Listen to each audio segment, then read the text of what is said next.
This is Ted Hicks from Late Night Parents. Welcome once again. Ways to follow the show, latenightparents.com. Just wanted to come to you with a quick clip on pay-per-view. You know, the questions always come up with the proliferation of streaming services, whether or not pay-per-view as we know it is dead. I say pay-per-view isn't dead. It's far from it. And I'm not sure if we noticed, I think it was last month when Terrence Crawford defended his WBO welterweight title against Amir Khan at Madison Square Garden. You know, the showdown was headlined by ESPN's first pay-per-view card, since the network engaged a 7-year distribution deal with Bob Arum's top-ranked boxing promotion back in October of 2018.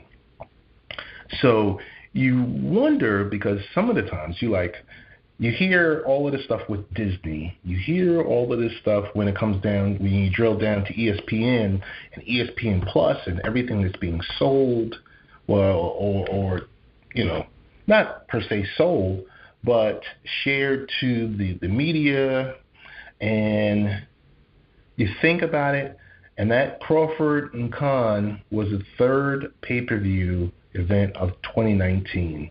Corroboration that despite the emergence of OTT subscription services like ESPN and DAZN, those like the two big players, we know that HBO bowed out. Showtime is still in the game, but the pay-per-view platform remains alive and well. Now, Bob Arum explained that there's a misconception that the subscription model and the pay-per-view model are at a conflict with one another. But moving forward, you're going to see that they merely supplement each other. Look at the ESPN UFC deal. That's the future of the way these big events are displayed or presented to the viewer. And if you think about it, Bob Arum is right. I mean, he's been in the game for many, many, many years. Boxing pay-per-view has a future, and despite companies like ESPN Plus and DAZN making 9-figure investments into the sport because the rights fees to the biggest fights are too expensive for a linear television network or streaming service to take on, fighters command big purses for big fights, and the only way to make the math work on those fights is to show them on pay-per-view. I'm sorry, but showing boxing, I mean, we've seen it with PBC on Fox on Saturday nights, but for the most part, linear television station, ABC, NBC, CBS, having that big pay-per-view fight, you know, it's usually on a specific service or cable station, or because when it comes down to it, unless it's the Super Bowl and it's, you know, there's licensing fees involved in that number one, if you can't determine how many, you know, people are going to be viewing this event or this show, kind of like the Super Bowl, you know you're going to get a huge number, you're going to get all different types of advertising and the cost of it, then you can't take that on. But we noticed this much. The recent Cinco de Mayo bout with Canelo Alvarez and Danny Jacobs, it aired on DAZN. So subscribers of the monthly service got the fight for just $19.99 or $99 a year. That platform is simply using the marquee bout to get subscribers in the door. And once they build up a large enough subscriber base, they too are going to price major fights above their monthly subscription fee. You know, I kind of sit back and I think about DAZN when out the gate when it was $9.99, and I'm like, okay, what am I getting for $9.99? And initially it was boxing and MMA, which was primarily Bellator, and then they started to get live sports, meaning, a baseball show and some soccer and other things like that. And then it goes from $9.99 to $19.99. If you look at it, if you look at the Netflix and you look at, I can remember when I was a subscriber of Netflix, it was $7.99. I think it's now $16. So you got to look at it because what was I going to say? I just lost my train of thought, but do we ever think like a Deontay Wilder and Anthony Joshua matchup would air on the Zone? And that's highly unlikely. It'll have to go to a broadcast type platform that puts the most amount of money up. I mean, you think about it. What's his name? Eddie Hearn from Matchroom Boxing. He signed Triple G to a 3-year, 6-fight contract. Triple G is 37 years old. Don't get me wrong. Love him to death. Solid fighter. But wow. So you got to think about with Triple G. He chose Hearn and the Zone, the combination of Matchroom Boxing and the Zone over ESPN and Top Rank. And also we have to factor in Premier Boxing Champions in Fox. You have to acknowledge the fact that adding Triple G to a stable of fighters, with all of these different companies, believe it or not, there's budgetary constraints. And you got to think about it. For Top Rank Boxing, the choices were to sign a 37-year-old Triple G or sign a 27-year-old heavyweight champion in Tyson Fury. I think you're going to get more bang for your buck with Fury. But the next Tyson Fury fight will be against Tom Schwartz on ESPN Plus in June. And while that bout will get more eyeballs if it aired on the ESPN linear network, Bob Arum understands the transition to digital is a process that Tyson's presence is necessary for ESPN Plus to continue building its subscription base, which is now at more than 3 million. So you got to think about it. Bob Arum, he knows. He's been through it before. We can remember how, when people talked about abandoning radio, when millions of people were listening to make fights exclusive for television, when there were so few television sets that were out there. I know it sounds crazy that I'm even talking about this, but I think we're going to see within the next 10 to 15 years, when most of this content, including live sports, is going to be on a streaming platform. If you think about it, if you watched the Final Four, you saw an interview with WBC heavyweight champion Deontay Wilder in between games. And many wondered to CBS why they would feature the boxer during college basketball's biggest event. And the decision was savvy. It was a savvy strategy to introduce Deontay Wilder to the American sports fan, because the network itself was incentivized to use the valuable time slot and a segment that averaged 13.7, almost 13.8 million viewers on Deontay Wilder with his next fight on Showtime, which is a CBS subsidiary. Cross-promotion is among the benefits of Top Rank's deal with ESPN2 and Arum and Company. They first got a taste of the marketing possibilities now that they're aligned with Walt Disney Company. You got to think about the cross-promotion with, the properties with ESPN. You got to leverage your intellectual property to create an even bigger event to give you that event feel that gives them an advantage over the streaming services of competitors when trying to sell a pay-per-view match. Those are just some brief thoughts. Pay-per-view isn't dead. It's not going anywhere. It's we're in the process of reimagining it. All right, this is Ted Hicks from Late Night Parents. I want to thank you again.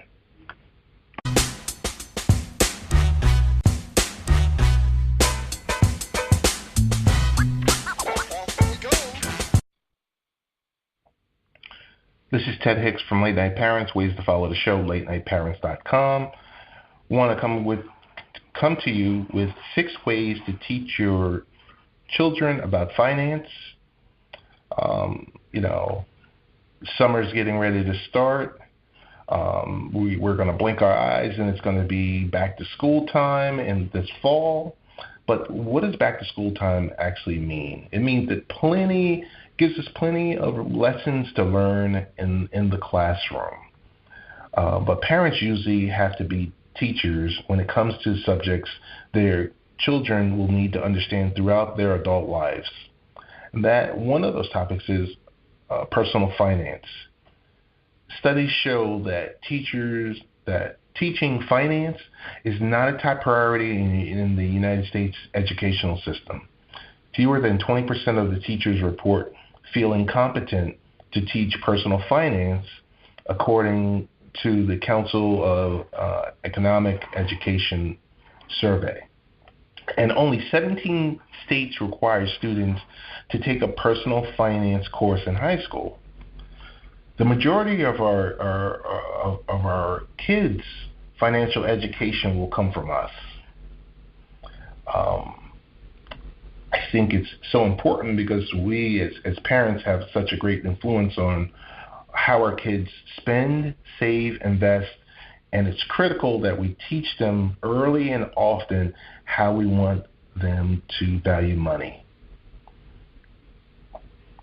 We got a couple of ways that we can help our kids learn about finance at different developmental stages. We'll go through. First one is learning wants versus needs. The foundation of a child's finance education begins with learning the difference between wants and needs. Asking kids whether they want or need something before they make a purchase really gets them thinking about their own money values. Using a 3-slotted piggy bank. In grade school, it's important to teach kids about money in a tangible way. 3 slots to separate dollars for savings, sharing, and spending can help understand the connection between the money in the piggy bank and the new toy they just purchased. Giving back. Teaching your kids the importance of giving, such as donating toys they no longer use, is a lesson that can stick with them for life.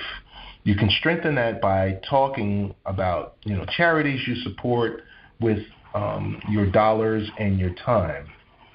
This is a great way of showing them that valuing money also means helping those that are less fortunate.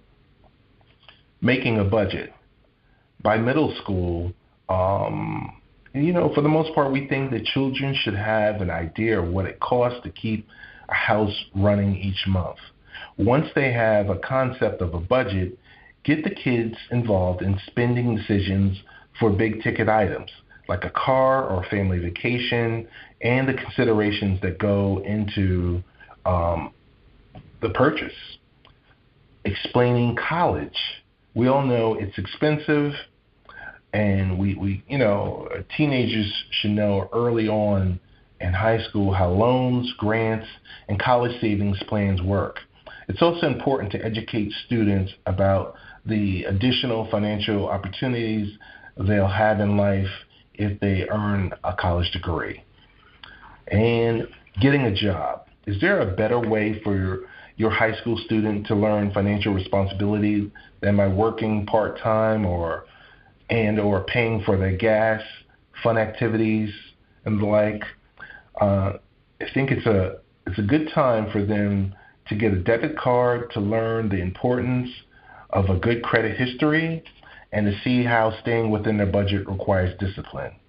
Helping your children develop healthy money habits today is going to increase their chances for a happier life. Thanks again. This is Ted Hicks from Late Night Parents.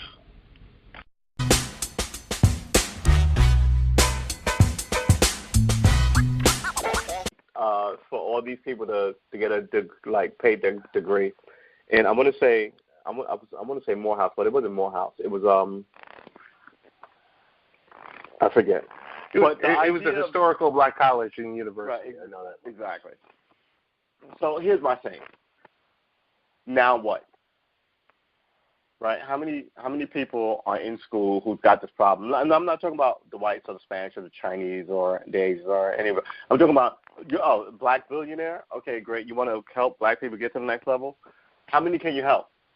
I appreciate that a billionaire gave $40 million, right?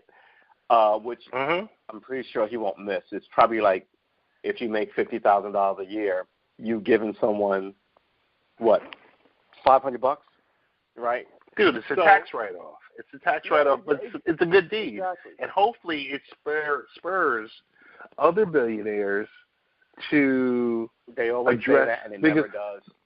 There's a much bigger issue. There's a much bigger issue in the lines these of grandstanding gestures student do debt. nothing. Yeah, but these grand gestures do nothing. You'll talk about it for 2 weeks and then you'll be out. These guys, good for them, they hit the lottery. But what will they do? Will they pay for it? Oh, now I don't have to pay for anything. I can buy a bigger house faster. You know what I mean? Well, I told my sister once, if everybody who got famous and got wealthy went back to their neighborhood, to the junior high school they went to, and not give any money, just show up there as a president and tell them that you can make, and you could. And I think that would do more than giving, these 21, 22-year-olds, essentially a free college education. Because, now, right behind them, you have another class next year who got to pay for this hit, right? What about the group before them? Like the group next year, the people who graduated last year didn't get it. They got to pay it, right? No, and then the people who will graduate next year in 2020 will have to pay it. So what does this do? I'm over these showy, nonsensical, ridiculous behaviors, and I'm open for fixes, and no one has any fixes.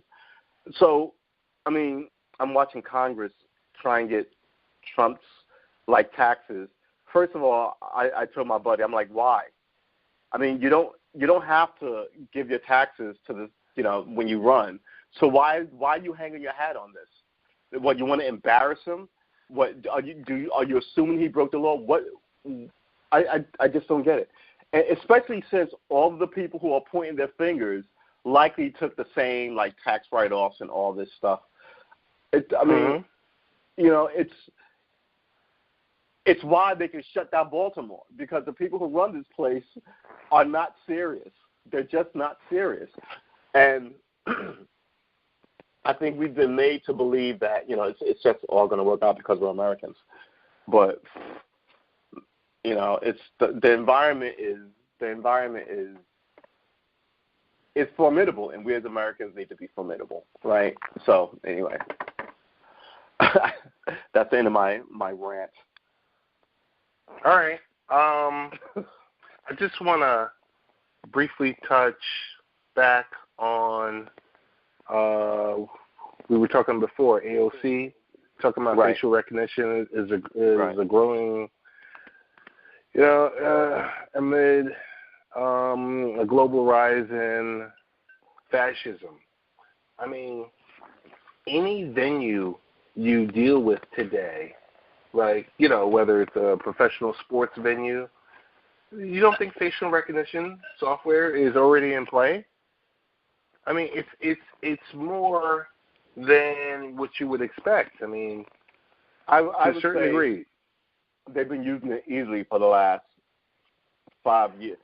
Look, the people who showed up late to the organization of cop agencies who showed up late to it showed up 3, 4, 5 years ago. I'm pretty sure the feds were on it at its inception because they're the feds and they've got an endless, their black card is a patriotic card. They can buy anything on it, right? So I'm sure they were used on it earlier, and then it trickled down to states and that like things do, and now you have this issue. But the problem is, by now it's so embedded in our system. Someone should have took it on earlier and took it on seriously earlier. But yeah, the government can't just run you through face recognition because they want to. And all those people who are going, well, if you got nothing to worry about, you got nothing to worry about. Those people are idiots, right? Those people are always happy to give up the rights, and then when it comes to them, scream that someone needs to save them. I am an Americanophile, if there is such a thing. But yeah, let's stick to the rules. We're not Europe, right? The more you let this stuff go, the more we become, just in name only. And once you become in name only, you're going to end up with somebody who's going to be president for life or some nonsense. Yeah, I don't know. You have history. You have past experience with law enforcement, Shawn. I will say this much less random car stops. Why? The software that they're running and scanning in these cars nowadays, boom, you're seeing what's out there. So these random stops are less and less because it's just like, if I'm pulling you over, you're dirty. You're dirty, or your plates aren't up to snuff, or your tag. Something is not right. There is a specific reason besides the standard infraction of you not signaling between switching lanes. Right. So I mean, this type of tech has been in place, just like you said. I think more on the lines of 10 years. Yeah, easily. How long have red light cameras been in effect? Exactly, and that would be the first thing I tied this system into once I had facial recognition, because red light cameras are situated in two places, right? They're situated behind you, so when you make the turn and you blow the light, and they're situated ahead of you, facing down, so when you're in the intersection beyond the point of no return, we like to call it, they can take a picture of you, a nice clear picture of you behind the wheel. And tons of people got caught this way. So that would be the first place I would put it if I was looking for people, because everyone uses the roads, and those are already positioned, and they're all extremely clear, and they're all wired into some central node, right? Which then, not central node, but like some sector node, Brooklyn, Queens, which all then feed in to a central hub, which all probably leads back to some super government database where, they know what you've been searching for on your computer. And then that plus your credit card activity and, your GPS in your phone and facial recognition and welcome to your not private, but your public private life. You know what I mean? We referenced the word privacy before, but as long as you have 19 interconnected devices in your home, which is pushing your data out, as long as you use 16 social networks and they are tracking, all the local cookies and everything else that's available on your machine, what is actually private? You've put everything out and there. that is the problem. Like we had this conversation before. Look, and I know it sounds ridiculous to say, but it is the truth of this nation that we live in. Just because, and I said it before, just because technology comes along and lets you, look through houses from like your satellite, does not mean you can use it here in America. Other places don't have this rule, so the Russians can use it, and then you fall behind, because all these technologies will give, like, privacy will have to give way to it. But you in America, whoever runs the place, Congress, the president, the Supreme Court, has to fix it. legally make it righteous. They just can't do it. So if they got together and repealed something like they repealed slavery, and they or give you something like they gave women the right to vote, or most people the right to vote who weren't landowners, right? Something has to take place. You just can't keep using this and act like, privacy is still a thing in America. You can't, especially when people give you all this information and then you lose it, and then there is no consequence for losing it. So I expect not to give up any liberties, but I do expect some security, right? The idea that Facebook, what they say last week, that business is now security, is sort of ridiculous, right? Yeah, I mean, come on, that's a joke. It's like that should have been. How security not even in your dungeon when you started this thing? If I'm having a nightclub, your money. Yeah, and you make a ton. You make a ton. A ton. I just want to say this really quick. You make a ton of your money from advertising and from selling information based on XYZ clicks. Come on, you can't do a full. You can't do a 180 and turn around and say, "Okay, I'm going to go do this now." But you were saying something about a nightclub. Yeah. Oh yeah, I would say the idea that if I owned a nightclub and people just kept getting punched in the face and stabbed and robbed, and the cops showed up, and which is what Congress did when they interviewed Zuckerberg, and I was like, oh, well, I'm getting around to security, they would shut me down, right? The idea that they can go, oh, we're going to deal with security now after, 10 years of people's information and all this stuff, it doesn't make any sense to me. I mean, well, it makes sense to me in the most sinister way, but it's not how you should allow a company in America to run. American companies never get their right to operate pulled, and maybe one of them should, just to send a lesson to everybody else, right? And put all of its holdings in a fire sale.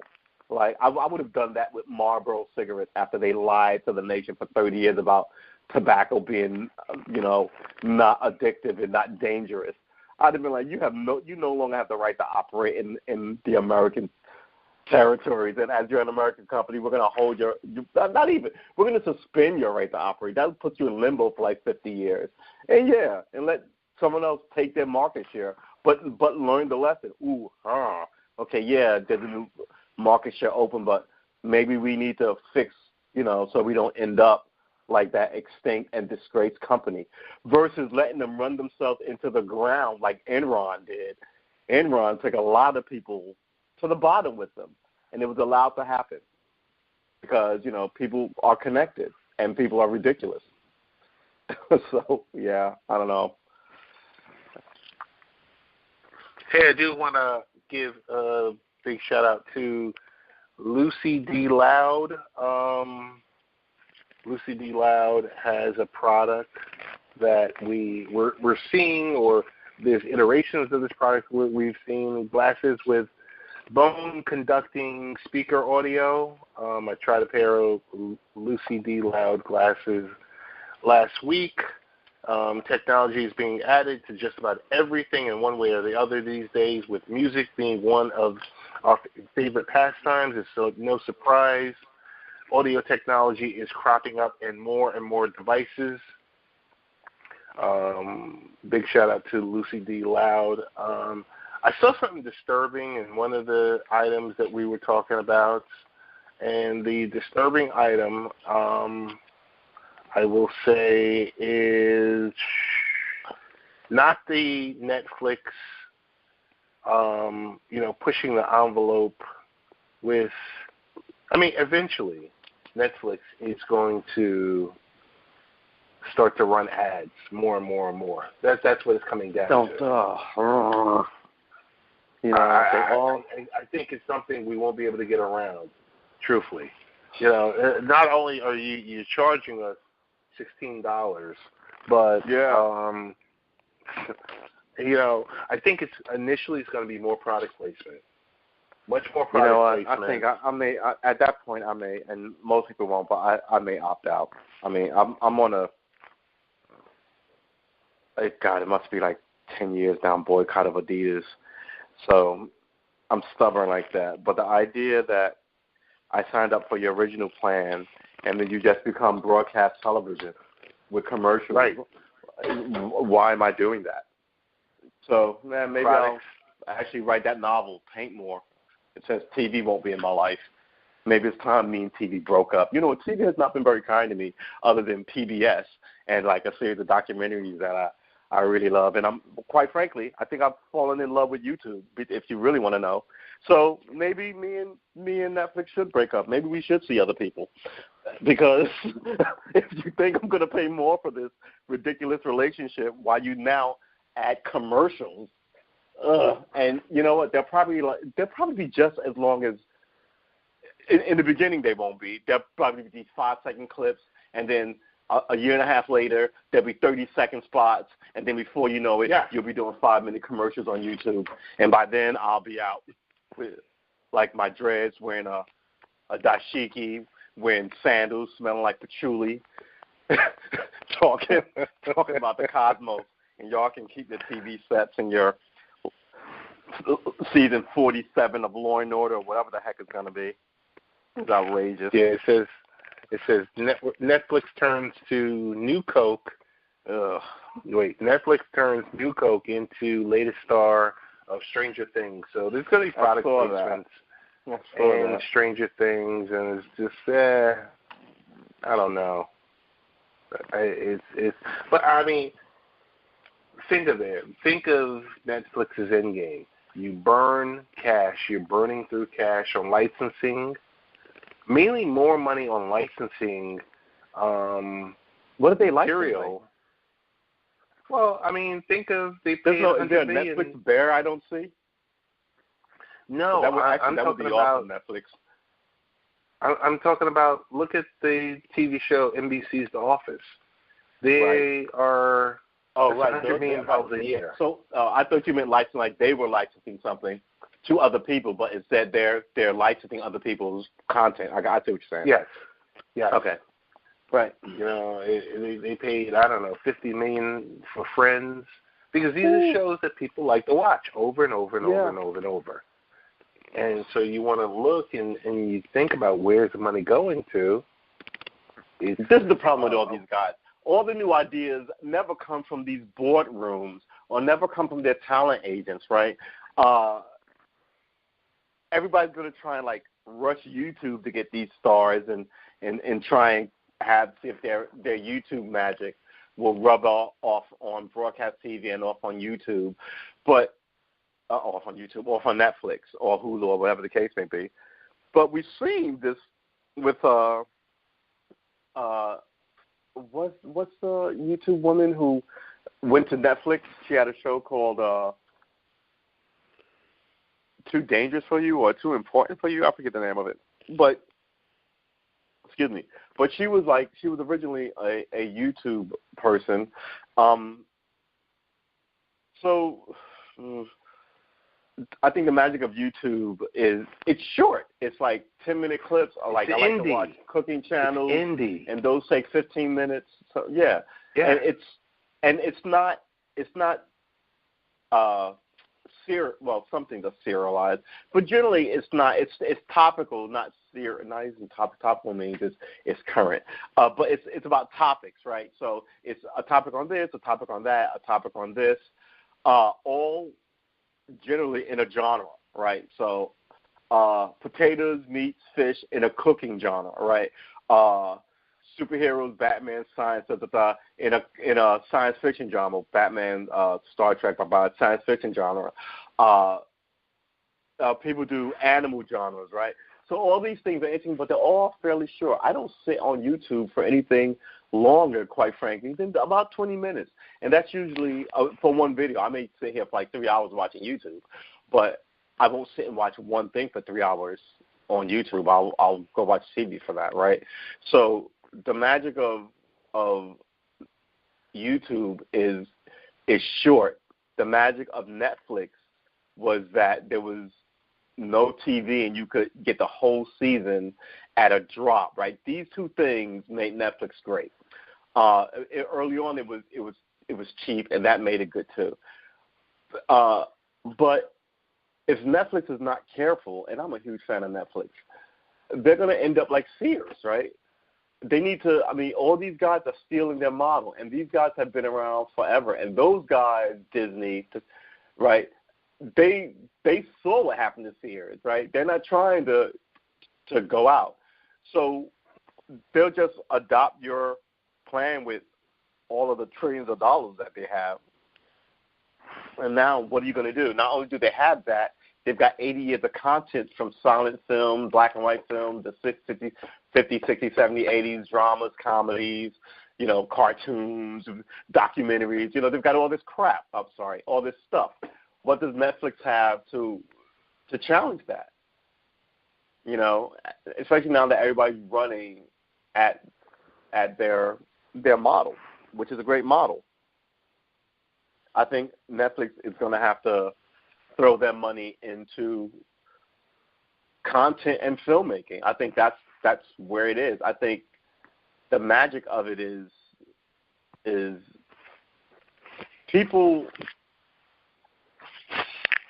I think people like Netflix for those two reasons. You get to find something. There's a lot of stuff there to watch.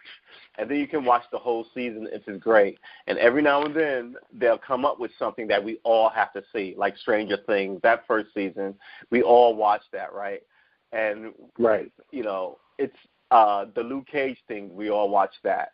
So sometimes it's just it gives you back that sense of a lot of people won't remember, a lot of young people won't remember water coolers, but the idea of a water cooler was you'd all get together and you talk about the late great thing that was going into society. Oh my God, did you see the latest Star Wars movie? Oh man, did you see the latest Avengers thing? Oh man, but that's not all the time, right?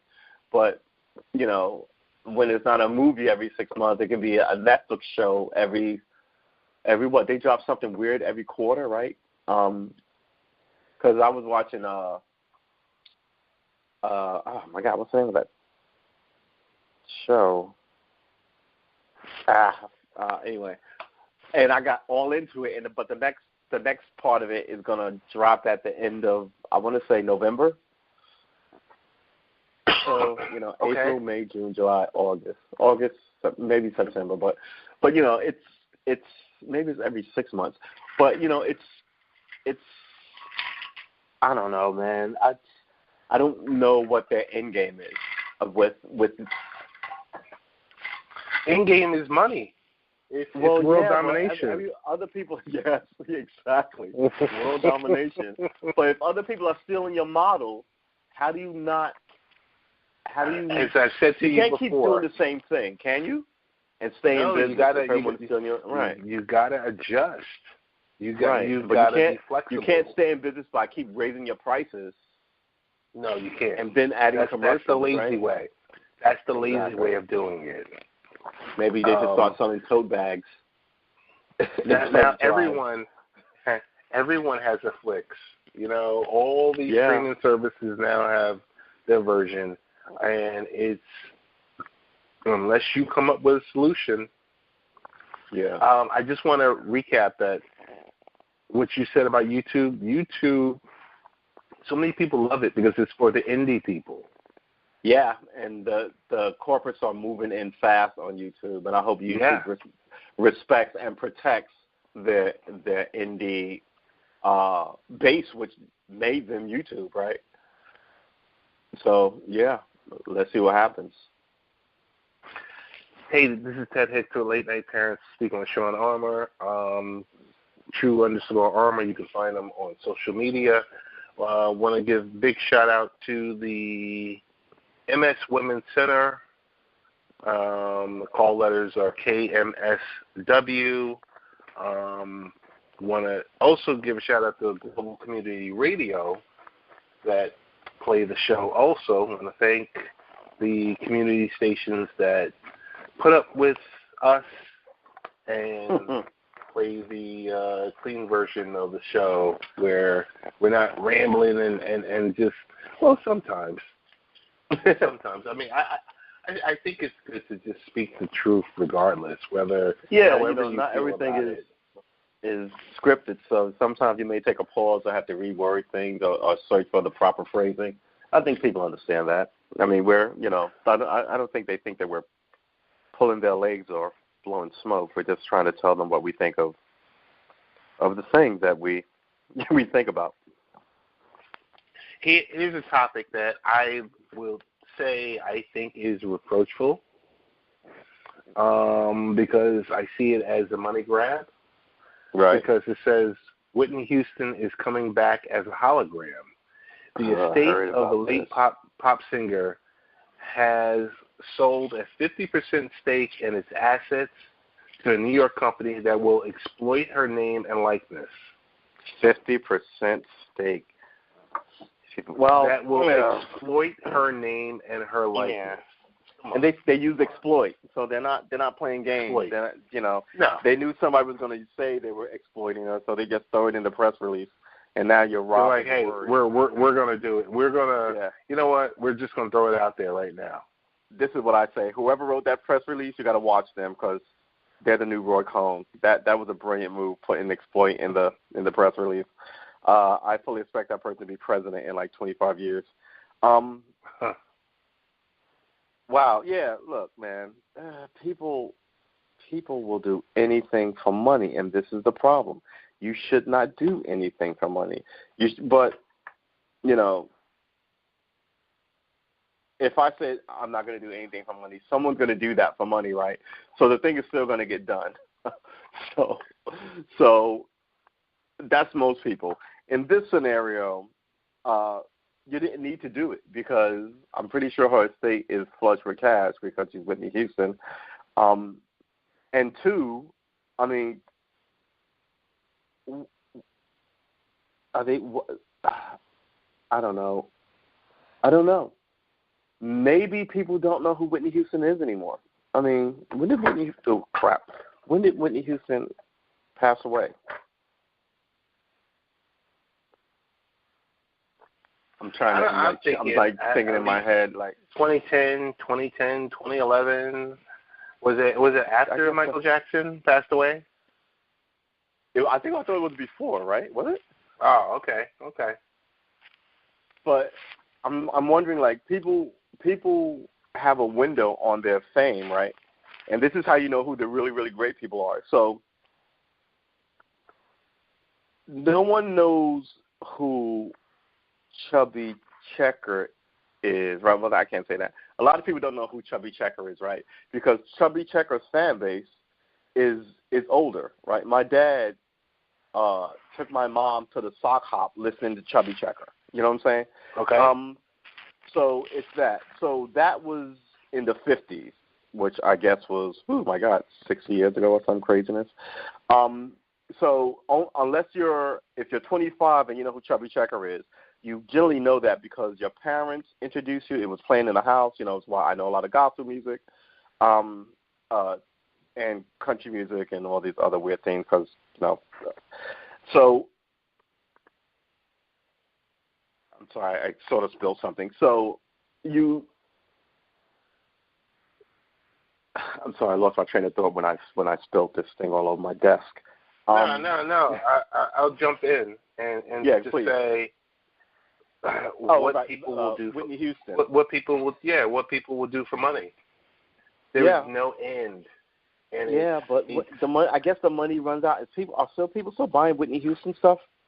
You know what I mean? So maybe that's what it is. They're like, oh, we thought that this whole thing would last like Elvis for 30 years. Instead, nobody's buying Whitney Houston stuff. From a friend of mine told me, like, Elvis's Graceland is in trouble, right? Because of the same thing. Elvis's fans will be 80 now. Nobody dances to Elvis. Nobody dresses like Elvis anymore. And the people who do are considerably older. So this is, you pace your heroes. I grew up on the tail end of Westerns, right? I saw a lot of black and white Westerns on TV as reruns, but My dad grew up with them as kids because that was a hot thing as kids. By the time we were kids, it was cop shows, right? It's still, to a certain extent, is cop shows. But so you know, and then you associate people with this. So I still like William Shatner, like been watching him forever, and people know who he is because he's still around, and they know Star Trek is still popular. relevant. Right, but some Still people relevant. may not know the old show, right? So, God forbid, when Mr. Shatner passes, the clock begins to tick. So somewhere around 15, 20 years after that, people will be like, William who, right?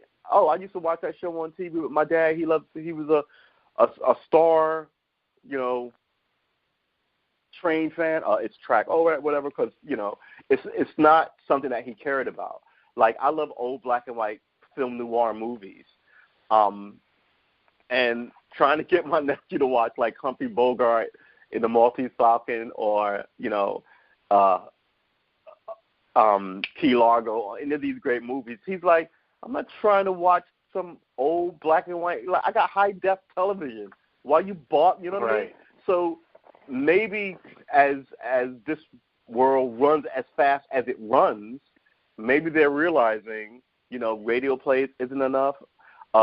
She used to bring in a straight ton. She's got classics, but how many times can you listen to the national anthem, Saving All My Love for You? And what's her third? I think she's got 3 or 4 really super big ones. You know, it could be that. If it's not that, trying to keep it up and alive, you know, then it's just a sad move.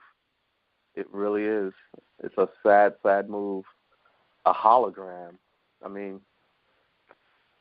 it just what won't you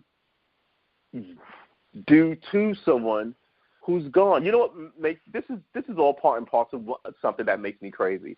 This idea that people wish people who are dead a happy birthday, right? I'm like, you can't do that. It's not a birthdays are sort of for the living, right? So, but it's I don't know, man. The whole environment doesn't seem to make a whole lot of sense to people who I think to a lot of people, quite frankly.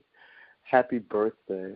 I would like to wish my ex so-and-so who passed away in 1904 a happy birthday. She'd be 200 and XYZ. Yeah, I'm just...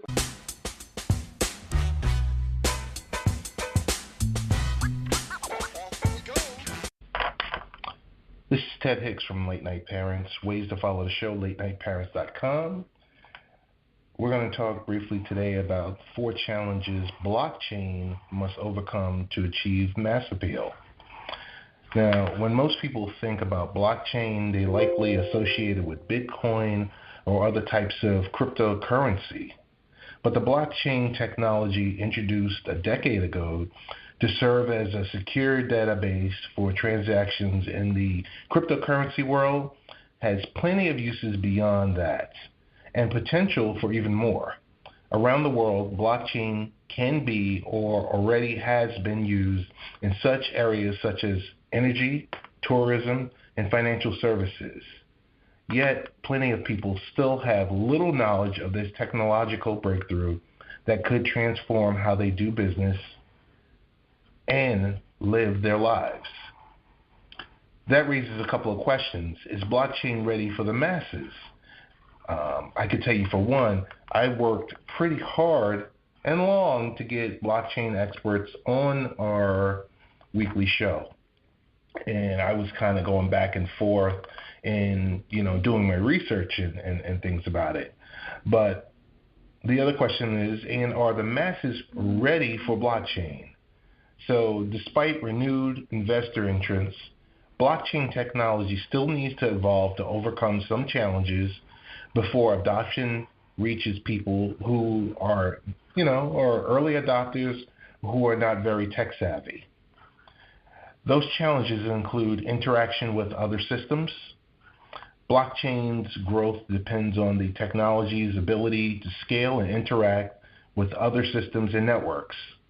Right now, blockchain as a service is limited in performance because of the slowed transaction processing times and inability to have various blockchain platforms interact with each other. Just one way this challenge is being addressed is by developers creating consensus mechanisms. Consensus mechanisms refer to how participants in blockchain network agree that the transactions recorded in the digital ledger are valid. This mechanism creates a trust and validity in the transaction between participants who aren't familiar with each other. Cost and usability. The cost of creating and implementing blockchain networks remain a significant barrier. One possible solution could be the introduction of cloud-based blockchain technology from tech giants such as IBM, Microsoft, and others. These companies have made cost reduction and scaling the crux of their business offerings. For blockchains to evolve, the average user experience also needs improvement. The good news is that developers and blockchain companies are catching on and working to create a more welcoming look and feel for consumers. Regulation. If there's a gray area in the blockchain world, regulation is it. Although some states such as Wyoming and other countries such as Malta and Switzerland are attempting to change that. But in the meantime, this regulatory limbo is affecting adoption, with many waiting for some finality in legislation before they implement their own blockchain solution. As some states pass blockchain bills, hopes are high that others will follow suit. The key item here is privacy. Blockchain transparency is one of its strengths and a weakness. We're quick to point out that blockchain acts as a public ledger, which is necessary for technology to provide trust and to verify transactions. But that can make use of some blockchain troublesome for some industries, such as healthcare, which is needed to protect the privacy of much of its data. And that primarily is in the HIPAA world. In education, it's FERPA. Some solutions on the horizon include making use of new developments in stealth addresses, ring confidential transactions, and state channels. Blockchain is definitely going to become more useful and more popular, but it must overcome these hurdles to get where it needs to be. And that's a quick discussion on 4 challenges blockchain must overcome to achieve mass appeal.